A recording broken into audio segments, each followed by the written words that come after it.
I stayed at an Airbnb about 3 years ago. There was no occasion, it was more of just a weekend getaway to spend some time off from work. The Airbnb was a cabin 4 hours away from my hometown. The cabin looked like it was mostly isolated, only having 3 or 4 other cabins within a mile of it, and the woods were right in the backyard. This was just what I was looking for, and I was super excited. When I arrived early in the morning, I explored the property and messed around with some of the cool features. In the afternoon, I sat outside on the back patio in one of those swinging chairs, and as I was looking out into the distance, I saw a man walking in the woods. He looked like a regular guy from what I could see, and I figured he was probably staying in one of those other cabins. He walked deeper into the woods until I couldn't see him anymore, and I continued enjoying the nature. I want to say I stayed out there for almost an hour before going inside and making dinner, then sitting down to watch a movie at the end of the night. During this movie, the doorbell rang. I didn't even know the cabin had a doorbell, but regardless, I went up and answered the front door. A man standing on the porch, and I recognized him as the guy I'd seen earlier in the woods. How can I help you? The man smiled wide and said he'd been lost for a few hours and needed help getting back to his cabin. I paused for a second, knowing there was something strange about this guy, but I couldn't quite figure out what it was. Yeah, let me get my phone and you can search the address.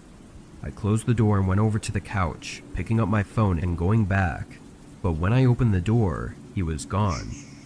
He wasn't anywhere on my porch or in the front yard. I stood in the doorway for a second, then closed it and went back to the couch.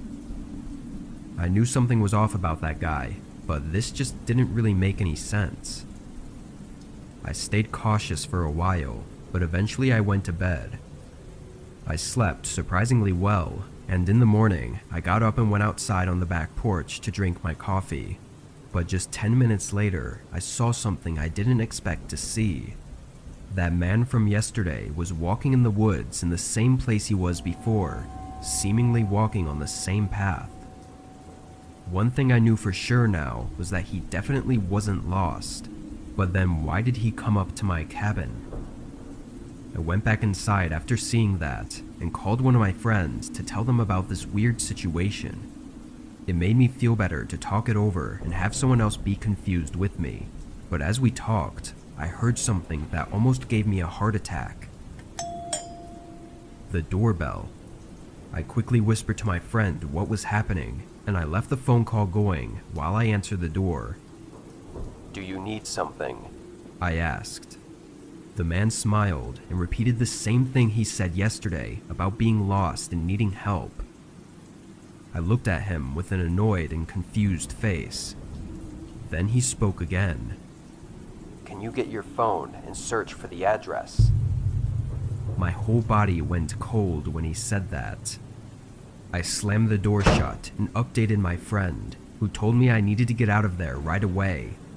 I agreed, hurrying to pack all of my bags. I checked the peephole to make sure the guy had left before I went out to my car. After shoving my bags in the back seat, I got in and started backing out. As I did, the man appeared in the front window, standing inside the house, and watched me drive away. When I got home, I contacted the Airbnb owner and let them know about this crazy guy who broke into his rental. His response was very short, and he didn't even seem worried about it at all. He just apologized for me disliking my stay. I don't know what he was trying to do, but it had my head spinning the whole time. Even now, I still don't know what his plan was, but seeing him standing in the window inside the house just 30 seconds after I left was the most horrifying and creepy thing I'd ever seen.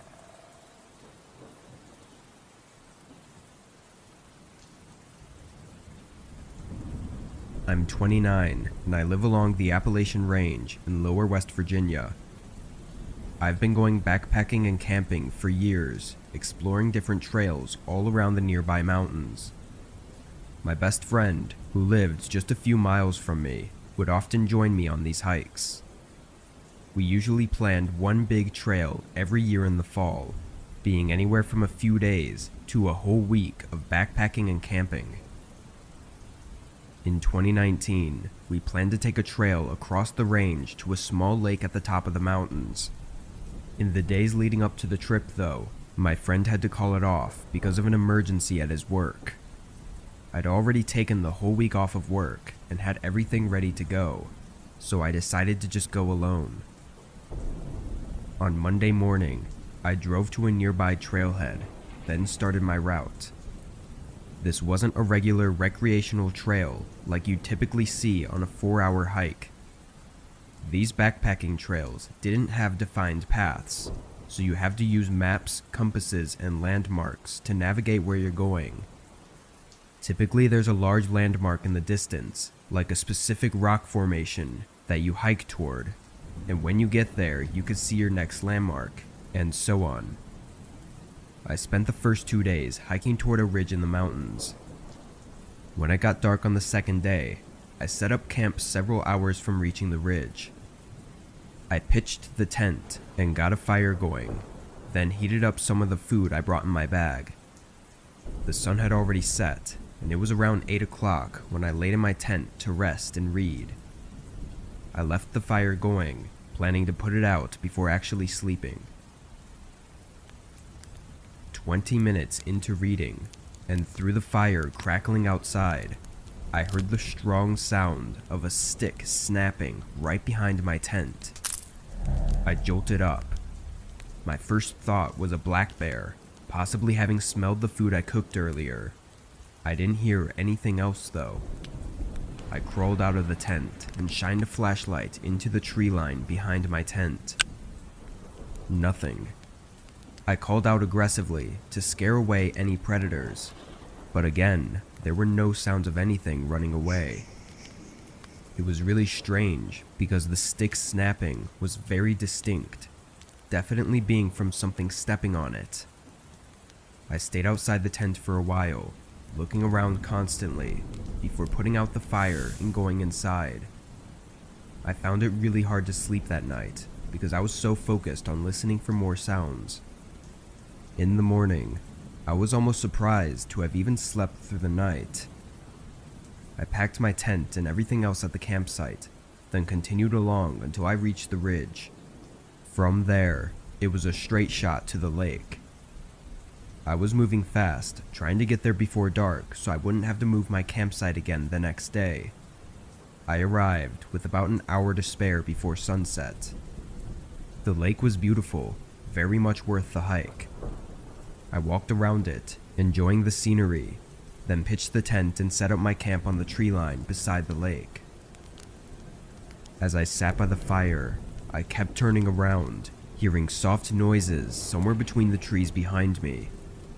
I figured I was just being paranoid, but it was really creepy. It almost sounded exactly like footsteps, but I knew nobody would be out here. I would have seen their tent when I walked around the lake. It was too dark at this point to see anything further than a few feet, so looking around wasn't an option anymore. An hour later, I got in my tent and laid down. Every few minutes, I would hear footsteps again. They were barely too quiet for me to tell for sure what they were though. Eventually, I got so tired that I fell asleep. And what I think was only an hour after I fell asleep, I woke up to the sound of someone running away from my tent. I jolted up and grabbed my flashlight, rushing out of the tent and looking in the direction of the footsteps. I saw the bare back of them running away in the distance. My heart was beating rapidly.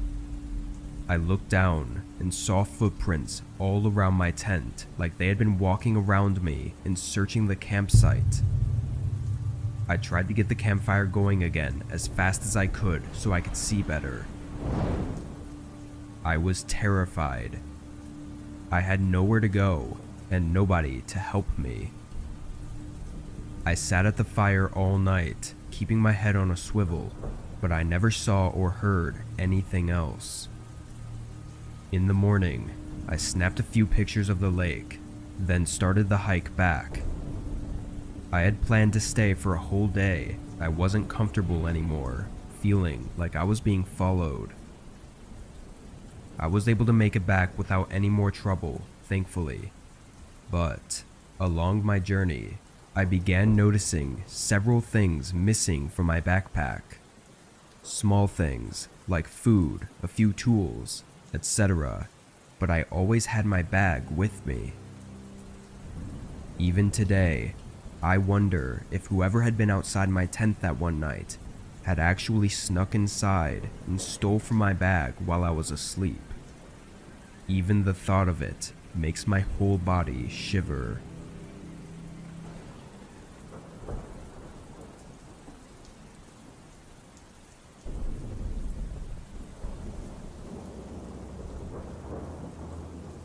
My roommate was out of the house for the week, so I had the place to myself. It was spring break, so my college classes were out too. I had no plans, and really nothing I needed to do. On Monday, I was basically trapped inside due to a huge storm blowing through our city. This was common around this time of year, but it still always seems worse every time it happens. The trees looked like they were gonna blow away, and the house would shake and creak non-stop. Knowing I wouldn't be able to sleep, I decided to just stay up. I turned on the Xbox and started up one of my video games. I played for well over an hour, probably until 11 o'clock, when the doorbell rang. I paused the game and got up, but then I remembered the whole storm and everything. Who would be outside right now? I went over to the front door and looked through the peephole. Nothing. I opened the door. The wind and water hit me right away, but when I looked around, I didn't see anyone. I closed the door and thought maybe the wind had somehow rang the doorbell. I don't know, it sounds dumb now, but what was I supposed to think? I went back to my game, but only a couple minutes later, I heard a huge crash in the backyard. Stuff tumbling over and breaking. I immediately knew it was our patio furniture and ran over to the back door.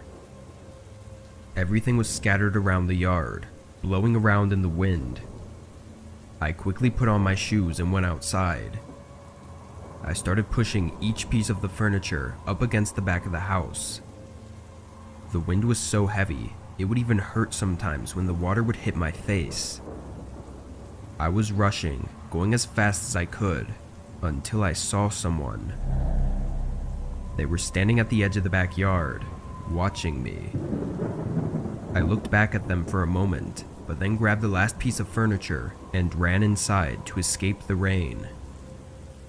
I looked out the back door as I dried off, but the person was gone. Between that and the doorbell ringing, I was a little bit nervous. I sat in the living room, this time just scrolling on my phone because I was tired of being interrupted.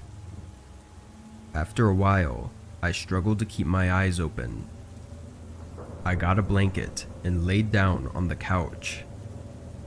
I didn't feel like going upstairs, and the storm was much louder up there anyway. It took a while, but eventually, I drifted into sleep. A few hours later, still well into the night, I woke up from a sudden burst of heavy wind outside, shaking the house. I pulled the blanket to the side and sat up, moving my feet to the floor as I prepared to go check if the furniture outside was still there. But just when my feet touched the floor, they were soaked. It woke me up immediately. I looked down and saw a puddle on the ground right next to the couch. Then I saw another and another, leading in a line across the floor. Inside the puddles were faint, muddy shoe prints. I stood up and ran to the corner of the room, heart beating rapidly in my chest. After a minute of hearing nothing but the wind outside, I slowly followed the shoe prints. They led all throughout the house, upstairs and downstairs, but I could clearly tell that they entered through the back door, which I had stupidly forgotten to lock in the rush of getting out of the rain. I locked it and pulled my phone out to call 911, but then the thought crept into my mind, what if they're still inside? I stayed quiet and moved into the corner of the house where I felt the most hidden, then called. I waited in silence for them to arrive. When they did, they took a look around, seeing everything I saw, but nothing more. They told me it seemed like a personal attack though, because nothing was missing and they were clearly focused on my house in particular. However, they walked right up to me while I was sleeping and seemingly did nothing but watch me, which is super creepy, but doesn't make much sense. If they wanted to do something to me, they would've at that moment. After some thought, this had led me to believe that whoever it was had actually come for my roommate. They saw me, then looked around the whole house, and then left, doing absolutely nothing. So if this was a personal attack, and my roommate was there, I think things may have gone a lot worse than they had.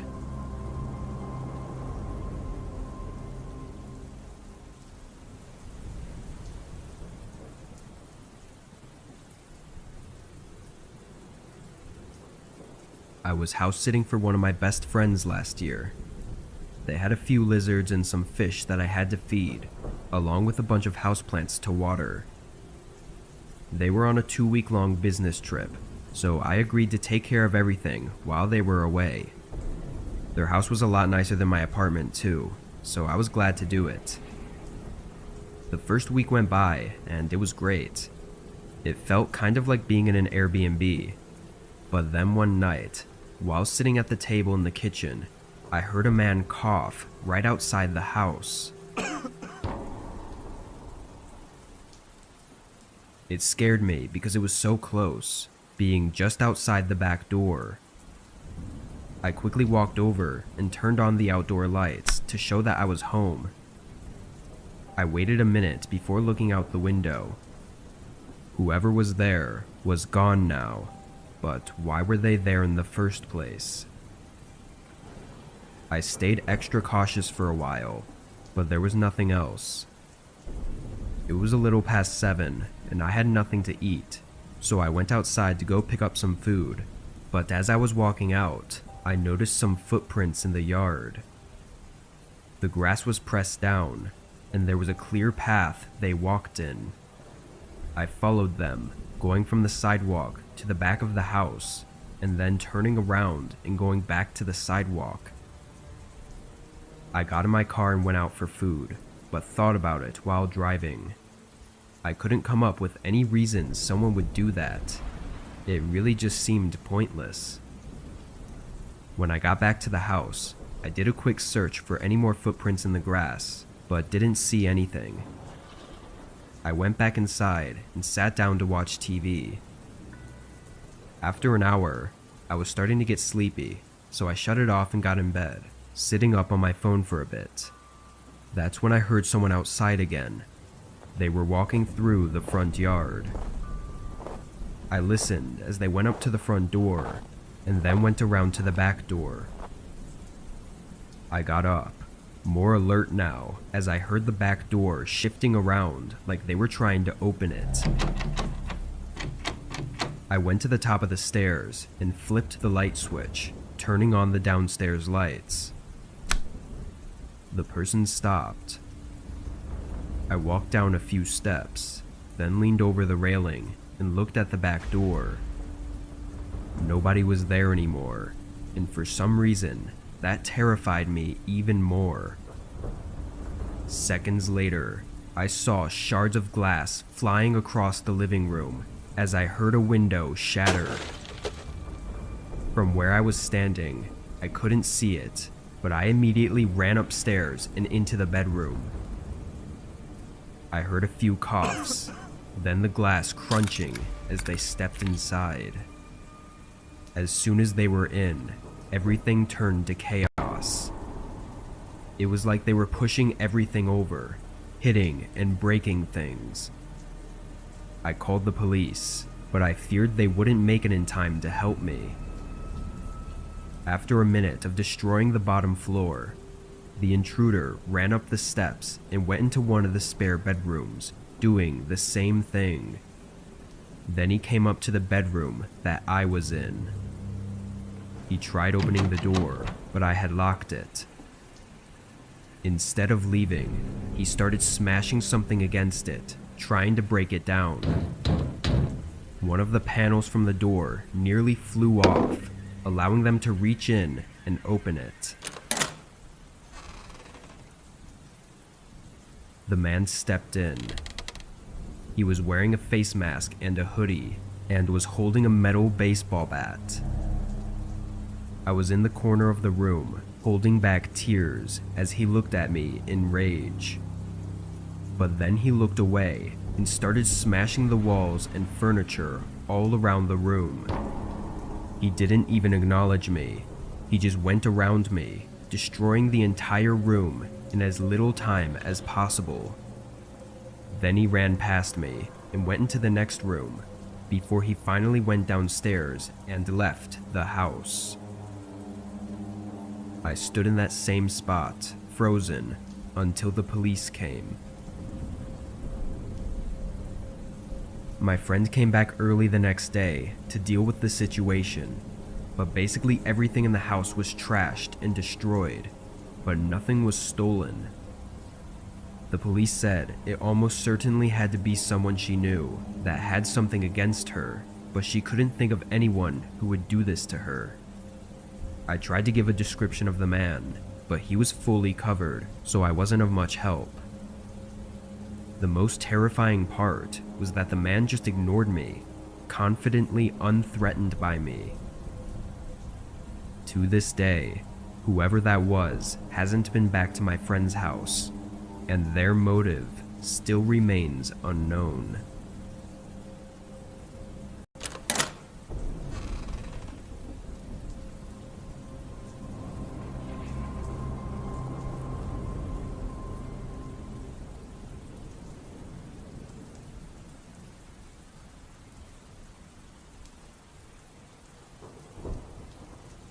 This happened to me last year. I worked at a gas station, which I know is very typical for these sorts of things, but when you actually work there, you never really expect anything to happen to you. This night, it was raining outside. Not too heavily, but enough to make it uncomfortable to be outside without any sort of covering. In weather like this, there's a lot less people coming into the convenience store to grab snacks or pay for gas with cash, so my job is to just be there. I'd occasionally walk around the store to stretch my legs and stay awake, but I'd spend most of my time on my phone. As I was looking through my social media feeds, I suddenly heard a strange noise coming from outside. It sounded like someone was tapping on the glass door. I looked up from my phone and saw a figure standing outside in the rain. It was a man, his face hidden by the hood of his jacket. I waved, showing he could just walk in and that the door wasn't locked. He didn't move though. He just kept tapping on the door as if he didn't see me. I walked over and pulled the door open, greeting him. He didn't look at me, but walked right past me and over to the counter. It was almost comical in my head how oblivious this guy was. I went back around the counter and the man asked for a pack of cigarettes, then paid with cash. He walked out, and that's when I looked out the window and noticed there were no cars in the parking section or by the gas pumps.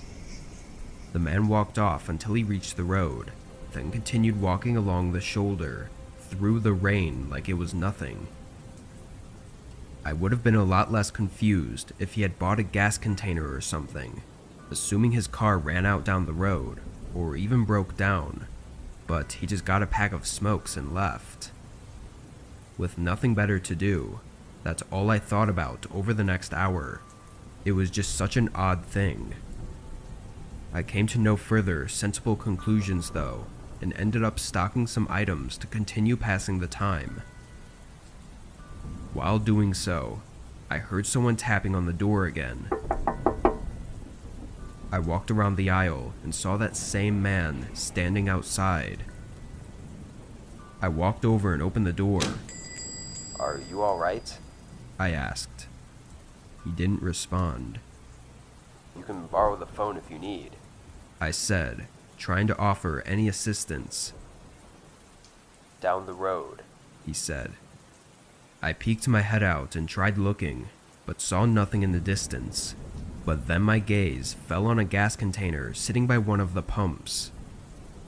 He pointed at it and said help, which was when I realized he probably didn't speak much English.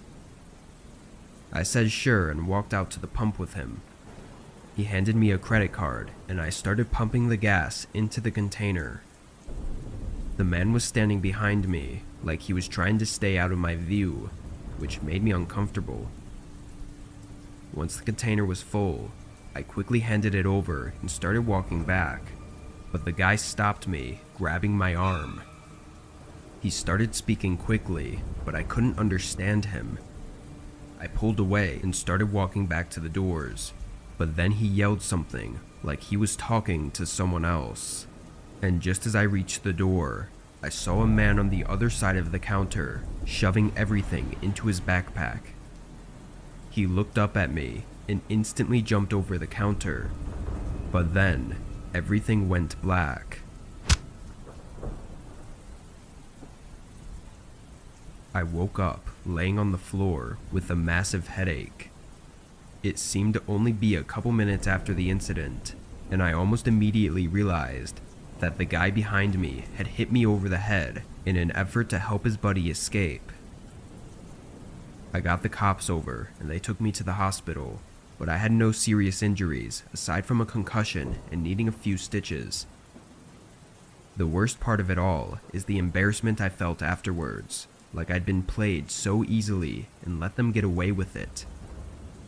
Honestly though, I'm thankful that I got hit over the head and blacked out before anything else happened, because the CCTV footage showed the guy inside holding a gun. If I had tried to stop him, or even shown I was a threat in any way, I could have been put down and never woken up.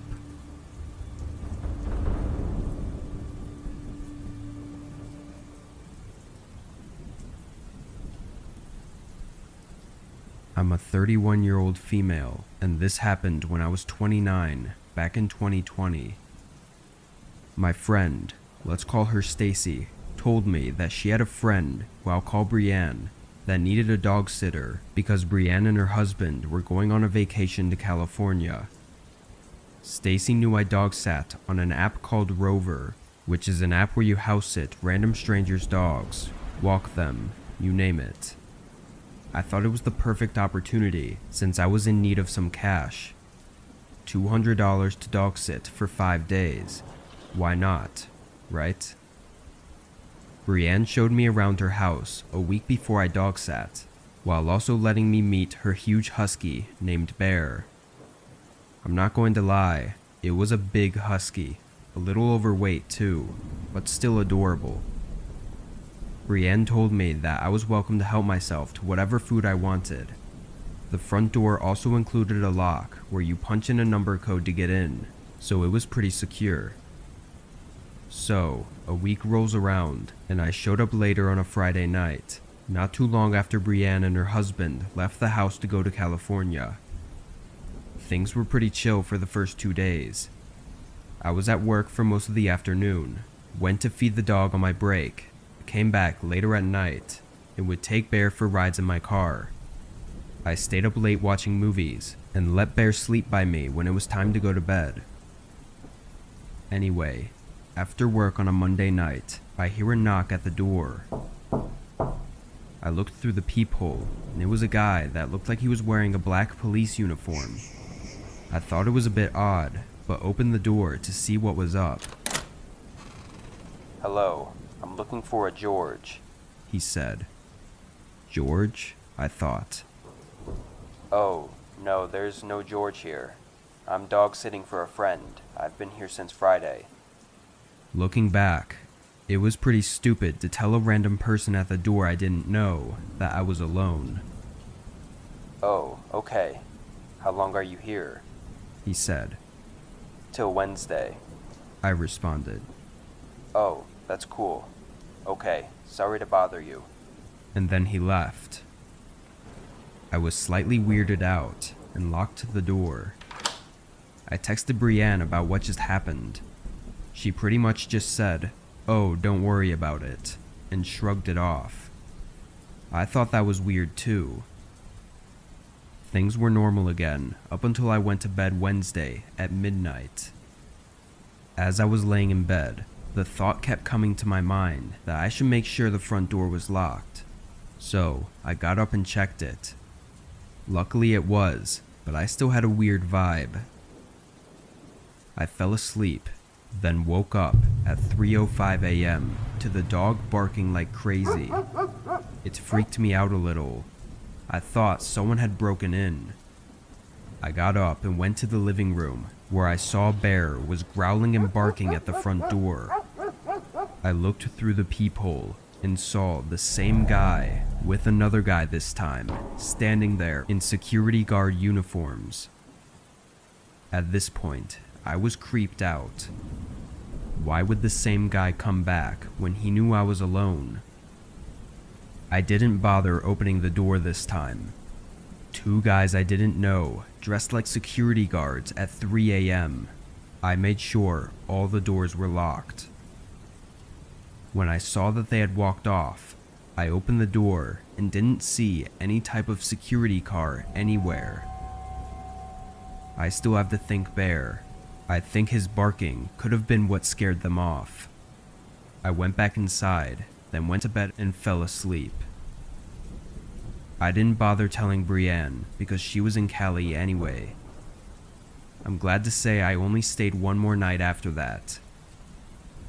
To this day, I still don't know who those guys were or what they wanted, and I haven't been back to dog sit since that incident.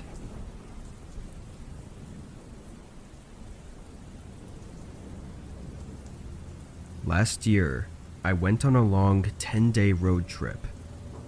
It wasn't to any single place. I just drove in a big loop, stopping at 5 or 6 different cities.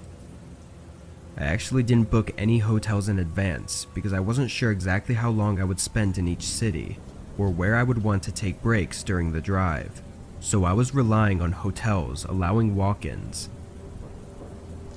The first 5 nights I was able to find decent hotels on the course of my drives, but the 6th night I ran into some issues. I was driving between cities and felt my eyes getting heavy around 11 p.m. I wanted to keep going and get to the next major city and then sleep in a parking lot or something, but there was no way I could make it when I was so sleepy already. I pulled over and contacted a few big-name hotels that were on the way, but none of them were accepting walk-ins at the time. I was getting nervous, thinking I might have to park on the side of the road and sleep, which was obviously dangerous, but then I saw a sign for a hotel 10 miles ahead. I drove until I reached the building, then parked by the front. The hotel was small, looking more like a motel, being a single story with a bunch of rooms. There were a few other cars in the parking lot, but it was mostly empty. I got out and went up to the reception desk, asking the woman there if I could have a room. Luckily they had one available, and she gave me a key card. I got my bag from the car and brought it to the room. It was really outdated, but for the price it wasn't all that bad. But only a minute after I went inside, there was a knock at the door. I walked over and opened it a crack, just to see who it was. There was a man, mumbling something to himself, and right when he saw the door open, he pushed into it, trying to force himself into the room while still talking to himself. I put my arm out and stopped him, preventing the man from fully entering. He stopped talking and looked up at me as I told him to leave. After a second, he turned around and walked away. I made sure he actually left, then locked the door. It was really weird, but I didn't feel too threatened because I was sure it was just some crackhead who was lost. I stayed up another 15 minutes, then fell asleep. A couple hours into the night, I woke up to a knock on the door. I was immediately irritated, knowing it had to be that man from earlier. Having learned my lesson, I put the chain bolt on the door before cracking it open. It was a good thing I did, because the second I unlocked the door, the man rammed into it. He started yelling random sentences that made no sense. I backed up right away and called 911. The man didn't let up though. He continued slamming into the door, trying to break in. A minute into the chaos, the man shoved a knife between the door and tried cutting the chain. There was no way it could cut it, but it definitely horrified me to know that he had a knife with him. The yelling, banging, and cutting went on for several minutes before it went quiet. Police showed up a while later, but the man was gone. I don't know what was wrong with him, or why he wanted to get inside my room so bad, but he definitely had some bad intentions. It may have just been because he was drugged up, but breaking into someone's room with a knife is horrifying. All it takes is one wrong move, like answering a door or leaving it unlocked, for someone like him to take advantage. I don't think he had something against me personally, but I still have this feeling sometimes, like I'm being watched.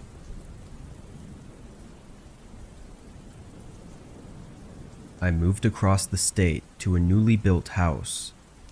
My previous landlord decided he wanted to sell his house, so when our lease agreement was up, he kicked me out. I decided to also lease this new house, but I was honestly really excited for this place. As soon as I moved in though, I noticed my neighbor across the street staring at me several times within the first couple days. He was a middle-aged man, but didn't seem to ever be away from his house. I tried to brush it off, assuming that maybe he was just curious about the new person in the neighborhood, but the more I saw him, the more I realized there was something off about him. He never spoke to anyone, he never smiled, and he never left. He just stayed in his house, watching. I would catch glimpses of him through my window and see him standing in his driveway at odd hours of the night. It was starting to freak me out. One night, as I was settling in for bed, I heard a noise outside. It was a scraping sound, like someone dragging a heavy object across the ground. I peeked out the window, and there was my neighbor, dragging what looked like a large ladder across his lawn. It was really late. I had no idea why he would be needing to do any work on his house at this time. I tried to tell myself that I was just being paranoid because I was in a new place surrounded by new people, but I couldn't shake the feeling that something wasn't right about my neighbor. I tried to calm myself and eventually fell asleep. The next morning, I saw him outside again. This time, he was standing at the end of my driveway, staring at me through my window. I pulled the curtain shut and I tried to ignore him, but the feeling of him watching me gave me chills. I didn't like that he was by my driveway either, so I quickly got into my car and pulled out of the garage. He was back in his yard by then, but he watched me as I drove away. Things grew a lot worse from here. One night, as I laid in bed, I could clearly hear someone walking in the grass in my backyard, which was fenced in. I got up and looked out the window, but the footsteps stopped. I waited in my bed for probably 30 minutes, but I didn't hear any more footsteps. I got up and checked the window one more time to be safe, and far back in the yard was a figure. It was hard to make them out because it was so dark, but there was definitely someone standing there, watching me. I backed away and called the police, but the man had left before they arrived. I told them all about my creepy neighbor, but they told me there was no evidence of any wrongdoing and that my neighbor had never been in trouble with the law. I was basically on my own unless something more serious actually happened. I started to take precautions, locking my doors and windows and avoiding being outside as much as possible. Even then, I didn't feel much safer. I'd been at the new house for almost 2 weeks at this point, and even thought about breaking my lease agreement.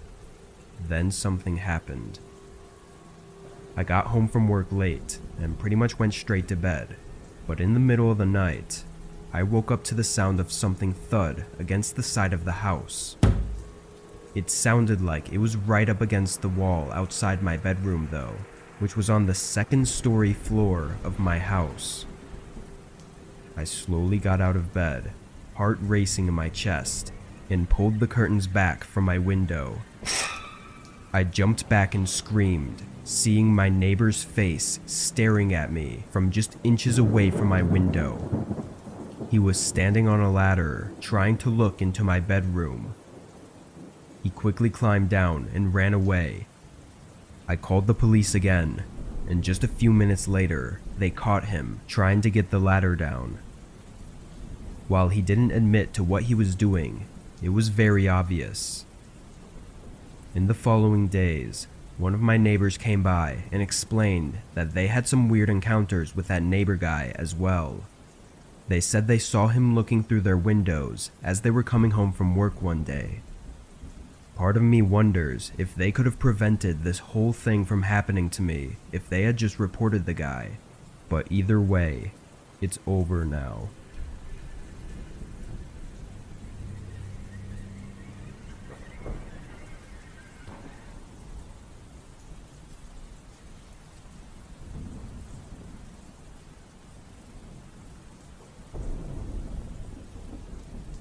I lived with my older brother for about 4 years after I finished school. We shared rent on an apartment together since neither of us could afford anything on our own. But during the 4th year, my brother started making better money and he planned to move out once the lease came to an end. I wasn't making a lot, so I knew I couldn't afford to pay for the apartment alone. I looked around online for a roommate for a few months, but decided to just move out as well and find a cheaper place. I searched up until the last month of our lease at the apartment. My brother had basically moved everything out already, and there was a lot of pressure on me to find somewhere quick, but with my extremely low budget, it wasn't easy. Eventually though, I stumbled across a listing posted by a homeowner renting out a room in their house. The man's name was Evan. I sent him a text to let him know I was interested, then kept searching.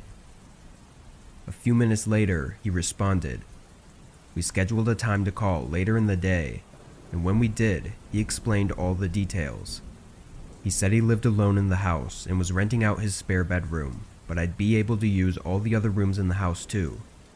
It sounded great to me, so I agreed to it, and a couple weeks later, I tossed everything in a U-Haul and drove down to the house. Between this time, we'd been texting and calling, and he sent me a bunch of pictures of the house, but I hadn't had the chance to view it in person yet. I got there around noon, parking in the driveway.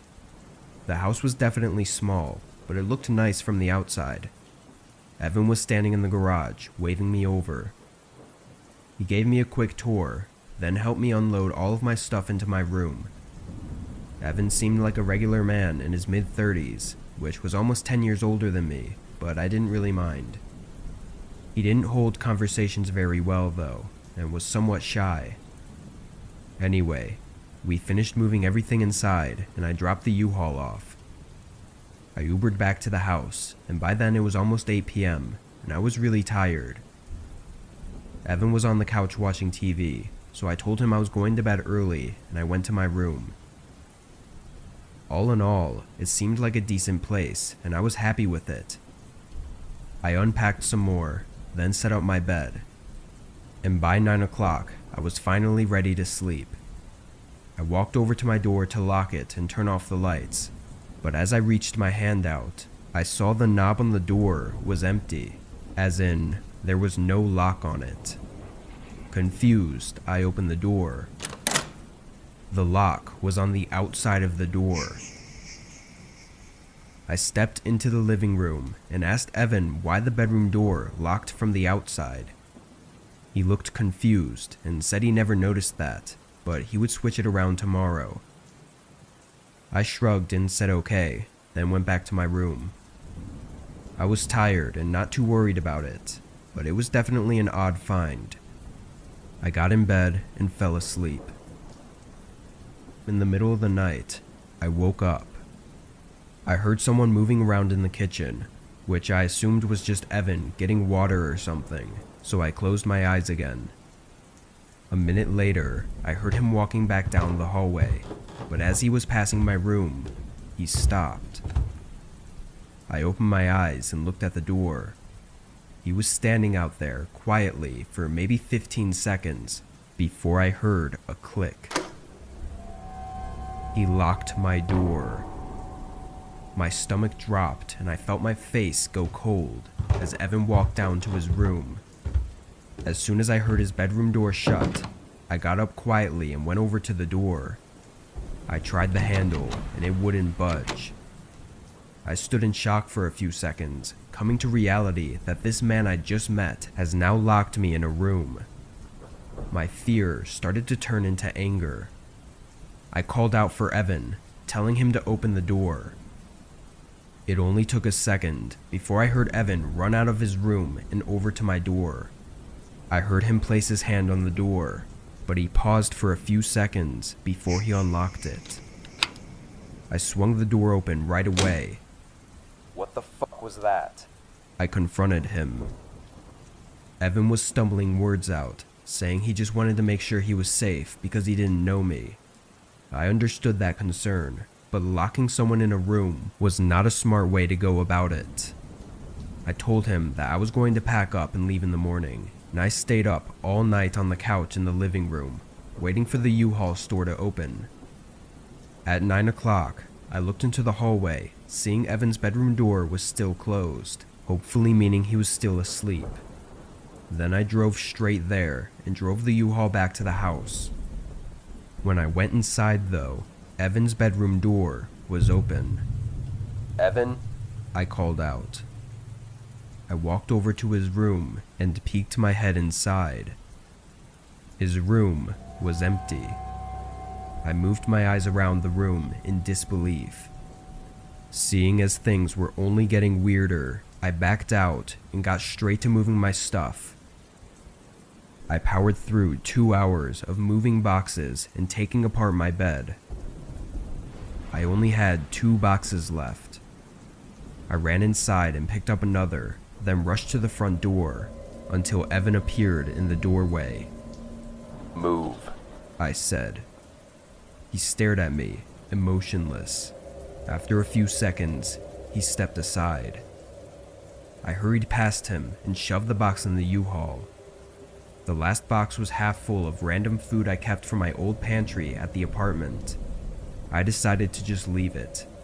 Evan was freaking me out, and I wanted to get away from him as soon as possible.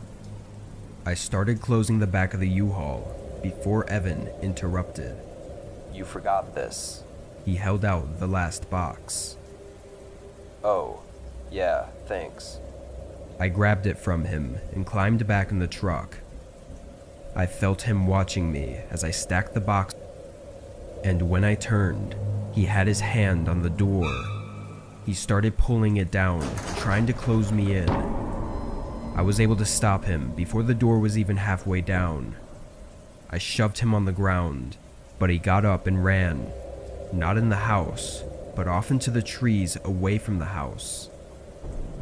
I didn't know what to think, but I didn't care.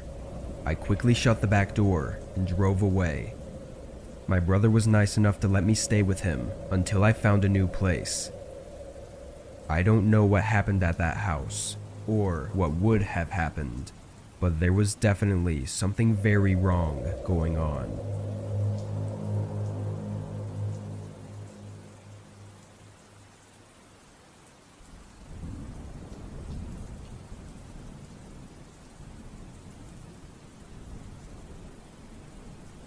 I'm a receptionist at a local hotel, and most of my shifts are overnight. I'm in charge of the front desk, and my main responsibilities are to check in guests, answer phone calls, and keep an eye on the security cameras. It's usually a pretty quiet job, since our hotel isn't the biggest or busiest. This night, the hotel was mostly empty. There were only a few guests staying with us. I was sitting at the front desk on my phone when I saw a man start walking towards the doors outside. I stood up and greeted him when he came inside.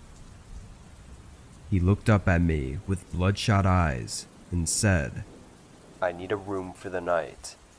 He was definitely high on something, but regardless, I checked him in and gave him a key to his room.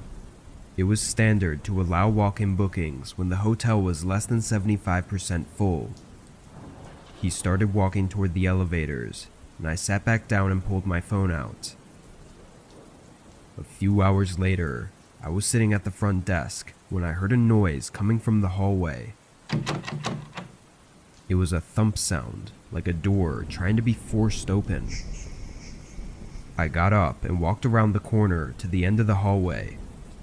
The man I checked in a few hours ago was standing there, trying to open up one of our maintenance doors. "Can I help you find something?" I asked. He looked over at me with those creepy eyes. I asked again, but he just stared at me. I wasn't really sure what to think. Maybe he was really high and looking for the vending machine or something. I don't know. I didn't want to anger the man though, so I went back to my desk and forgot about it. A good amount of time passed with no activity. No sounds from any of the rooms, nobody entering the building or walking through the halls. It was around 3 in the morning, and I did a small walk around the bottom floor just to keep myself awake and busy. As I got to the hallway by the front desk though, I heard a very sudden, loud banging coming from one of the rooms. I stopped and listened for a moment, then went up the stairs to the second floor, where I thought it came from. It was very quiet now, which made me somewhat nervous. I walked down the hall, hearing nothing, but when I reached the end, one of the room's doors was open. I listened again for a second, before lightly knocking. Nobody responded. I cautiously peeked inside, unsure of what to expect. It seemed empty. I wasn't comfortable walking all the way inside though, so I couldn't really look around, but I was sure nobody was inside. I closed the door and looked at the room number. 112. That was the room I'd given to the man. I never saw him exit the building though. I quickly walked back down to the front desk. I looked at all the security cameras we had in the lobby and outside the building, but the man didn't turn up. I jumped. It was the hotel phone. One of the rooms was calling. I picked it up. "Hello, how can I help you?" There was a woman on the line, telling me about some man knocking on her door in the middle of the night. I apologized and assured her I would take care of it. I hung up and took a deep breath. I was getting really nervous now. I walked around the desk, but then again, the phone started ringing. It was someone else from a different room this time, saying he had the same experience as the other woman, someone knocking at his door in the middle of the night. I called the police right away.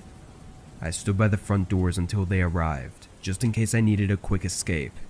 Luckily they came before anything happened, but they didn't find the man. Instead, they found a broken window in his room. where he likely jumped out of. It was on the second story though, so I'm not sure how he managed to get away without some major injuries. Later, while the police were still searching, they got a report that the car he used to pay for the room was stolen.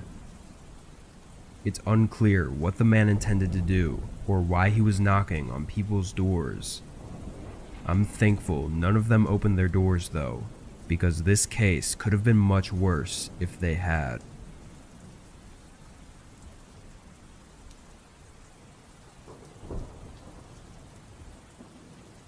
This happened to me a couple years ago, after I just rented and moved into a new house.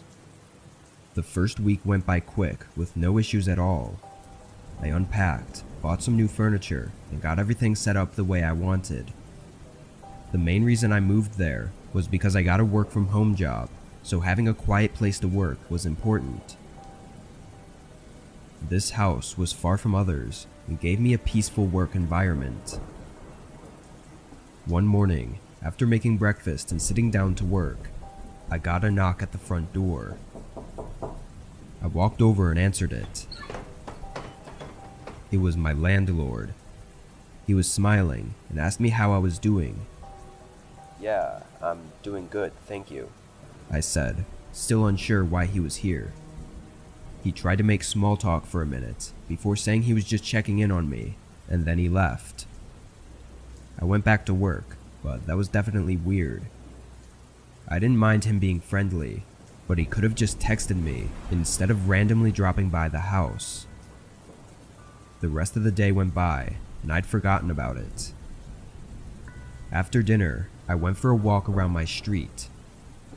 My neighbors' houses were well spread out, so I never actually got a chance to see the other houses in the neighborhood. I walked for maybe half an hour, then turned back. As I rounded the corner toward my house, I saw a car parked on the side of the street. It wasn't directly in front of my house, but there weren't any other houses nearby. When I walked up and passed it, I realized it was the same car my landlord had in the driveway when he was showing me the house, but there was nobody in the car. I hurried up the driveway and went inside. I looked out the windows, trying to see if he was in the yard or something, but I didn't see him. I wasn't scared really, but just uncomfortable and weirded out by the situation. I had just walked around the whole neighborhood, so I didn't know where else he could even be other than the house. After a while, I stopped looking because I wasn't seeing anything. Another hour or so went by until a knock came from the front door. Looking out the peephole, I saw it was my landlord again. I sighed in annoyance and opened the door. He was smiling again, asking how I was doing. Yeah, I'm still good, thanks. Can you just make sure to let me know when you plan on dropping by next time, though? I said politely, trying not to be rude. He apologized and said he just wanted to make sure I was happy with the place. I smiled and said I had to get back to work, then shut the door. Something about that interaction, the way he talked and the way he looked at me, was just really creepy.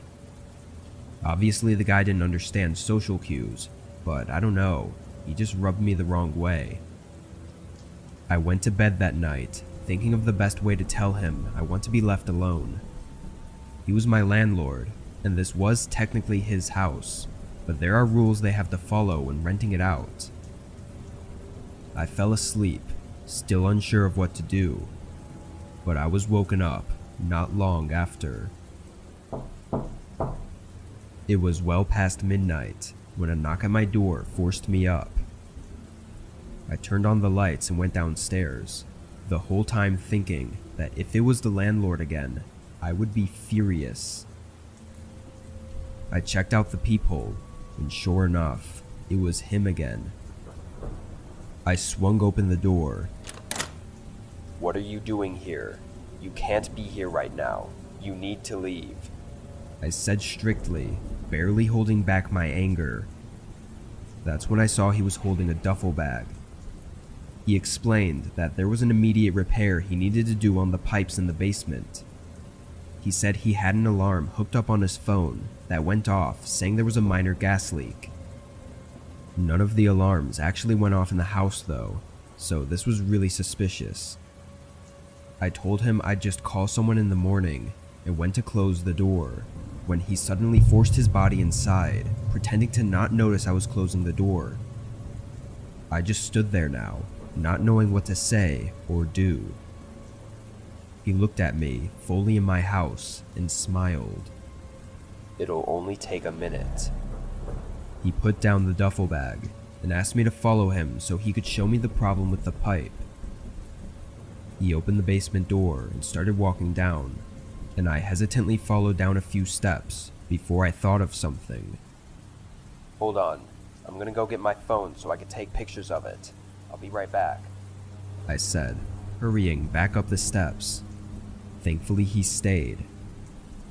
I rushed to my room and got my phone and keys, then went to the front door. But before I left, I quickly went over to the duffel bag and opened it just to make sure I wasn't wrong. Inside the bag, there were no tools. At least, not normal ones. I didn't know what they were, and I didn't have time to figure it out. I heard him coming back up as I rushed out of the house and into my car, driving away. I called the police as I drove to a parking lot nearby. What happened after this still bothers me every day. My landlord was still there when they showed up. However, the duffel bag he came with was not. They never found it. Through everything, all that ended up happening was I was able to move out without having to pay the fee of breaking the lease. Him showing up randomly and being creepy, or even inviting himself in, wasn't enough to do anything. I of course took the deal though, moving out right away. But, in the back of my mind, I know he's out there, probably doing whatever he was going to do to me, to someone else, and there's nothing I can do about it.